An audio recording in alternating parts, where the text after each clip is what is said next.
Hi everyone and welcome back to another Q&A session. I'm joined again with Carolina. She's back from her Italy trip. Kaz, how was your trip? Hi, oh my gosh, so great. Probably looking a bit chubby, but it was awesome and worth it. So today we're going to be talking about sleep and the importance of sleep. Yes. So Carolina, why is sleep important?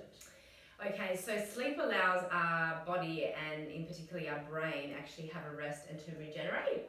So obviously the neurons or the brain gets a chance to rest and recuperate, or a whole bunch of chemicals and what we call neurotransmitters get to basically kind of reorganize themselves or regenerate. And the other area of the whole body, but in particular the gut as well. So it's about regeneration and rest and allowing your body to kind of heal from the day, if you like.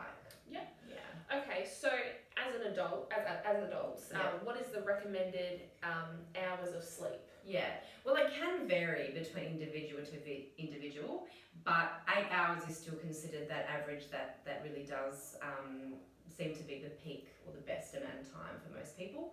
So studies have looked at people that get even just an hour less and then looking at them trying to catch up on the weekend, and have found that still, you end up with some of the negative things that can occur if you don't get enough sleep. So basically 8 hours a night is very highly recommended if possible, yeah. Okay, so what happens if you don't get the recommended hours of sleep? Well, actually lots of things. So, and there's been lots and lots more studies about all the, I guess, health risks that are associated with that. So I've made a bit of a list so I don't miss any. Yeah. But one of the main things is that not only do you feel tired, you're going to be less productive and kind of a little bit more emotional and irritable. So that's obviously just going to affect your mood. But they found that people that have bad sleep, so it's not so much how many hours you get, it's also the quality of sleep that you get. But if you're not getting, I guess, the right amount of sleep or a good night's sleep, then you're more likely to put on weight because you're going to be eating more calories during the day. So people that get a good night's sleep eat less calories, and therefore, that's obviously got health benefits there. Basically, if you're an athlete and you get less than 8 hours a day, they found that it does influence performance.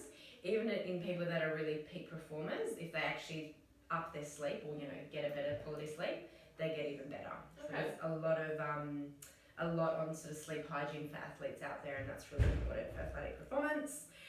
Okay, so you're more likely to get a heart disease. That can be a heart attack or other heart issues, or have a stroke if you don't get the recommended hours of sleep. You're definitely high risk of that. And you're also high risk of developing type 2 diabetes, which is basically that inability to digest or sort of break down glucose or sugars. So that's really strong link there. Depression, if you have extreme sleep loss, you do end up with anxiety and depression because your brain just never gets a chance to switch off. So it just gets overactive basically. Now this is a big one for physio. So when dealing with people that have an injury, so say they've sprained their ankle or torn a muscle or have any sort of an injury that needs healing, because it hinders your immune system, it's going to slower the rate, or make your healing rate slower basically. So if I have a patient coming in that's had an injury and they have a bad quality of sleep, I do try and address that with them because it will definitely slow down their healing rate. I mentioned gut is one of the areas that gets regenerated, so that's another area, like general systemic inflammation increases in the body. So your guts can become affected, so you end up getting sore tummy, not digesting food properly.